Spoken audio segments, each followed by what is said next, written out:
A good Erev Shabbos, Parshas Devarim. In this week's Parsha, the Torah tells us, Higid licha adam matayv, u'ma Hashem dairesh mimcha. Tell a person what's good. What does Hashem request of us? Ki yemasais mishpat, to perform justice. Ba'abas chesed, to love to do kindness. V'asnei alecha esim leikecha, to walk modestly, to walk with tznius, with HaKadosh Baruch Hu. So the Gemara in Sukkah, Daf Mem Tes Amud Beis, the Gemara explains that mishpat is referring to proper judgment. Ahavas chesed is referring to acts of kindness. Both pretty straightforward. We understand its necessity. What does it mean? To walk modestly with HaKadosh Baruch Hu. Says the Gemara, it means to bring a person to their final burial and to bring a woman to her chuppah. So this needs understanding. What does it mean? Funerals and weddings, what does that have to do with tznius? How's that modest? It's just the opposite. That's where we go a little public with these type of things, right? Funerals are public events. Weddings are public events. We spread the news. We want people to find out. What do these two things in particular have to do with Hatznei Alecha Zim Leikecha, to walk modestly before Hashem? So the explanation is that there's internal sadness and there's external sadness. There's internal joy and there's external joy. There's a prayer from the heart, when we daven from the heart, and there's a prayer of mouthing words with absolutely no feeling. We're just shuckling back and forth, moving back and forth, but we're not. Are we really praying in front of HaKadosh Baruch Hu? So the mitzvah of bringing a person to burial and bringing a bride to her chuppah, although there's a lot of noise going on and there's a lot of publicity, the real mitzvah by these two unique situations actually is a mitzvah shebelev.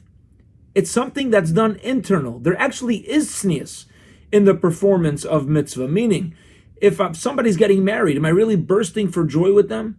Am I dancing at their wedding because I am so happy for them? Or am I doing it because I want a little bit of attention? I want to meet some people. Both by both of these situations, these life events, whether it's a wedding or a funeral, there's a lot of mindset that everybody's there for a different reason. There's a lot going on inside of people. And therefore, the epitome of proper performance of a mitzvah is shown by how we fulfill these two public mitzvahs.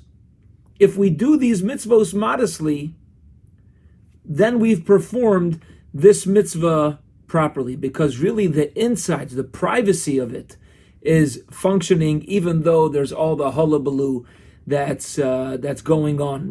The great Baal Musar, Bel Yalapiyan, he writes that nowadays it's very rare for people to have real feelings in general and to know how to express it in general. And our sadness at times is not a real sadness. We'd be like, oh, Nebuch, yeah, is it a real sadness? Our joy at a wedding, somebody else's wedding, is it a real joy that we're really there for them? And how about the time that we're in right now, when we refrain from eating meat from Rosh Chodesh Av until Tisha B'Av, because the Mizbeach doesn't have wine and doesn't have meat? What are we doing? Why are we refraining from it? Are we actually sad? Are we sad over the destruction? Or do we say to ourselves, okay, big deal, there's fettuccine Alfredo anyway. I can make do with milchiks for 9 days. There's pizza, there's Greek salad, there's plenty of things I can eat. We're at a point in society where we can be overtaken, where there's no real feelings anymore. And therefore the Torah is letting us know, as we begin the final book of Torah, Sefer Devarim, Moshe Rabbeinu is right before his death, and he's giving us Musar. He's letting us know how to live. And he says, in the beginning of our Parsha, Rashi points this out, that Moshe Rabbeinu waited for his words of rebuke until right before he died, because he understood people are going to feel bad and be embarrassed in front of him if he rebukes us any earlier. Can you imagine? A tzaddik is going to rebuke me, and I'm embarrassed to the point where I'd be embarrassed to face him now. Big deal. Someone rebuked me. Okay, thank you. Hopefully I won't even give it back in your face. I'll accept it, but I'll move on.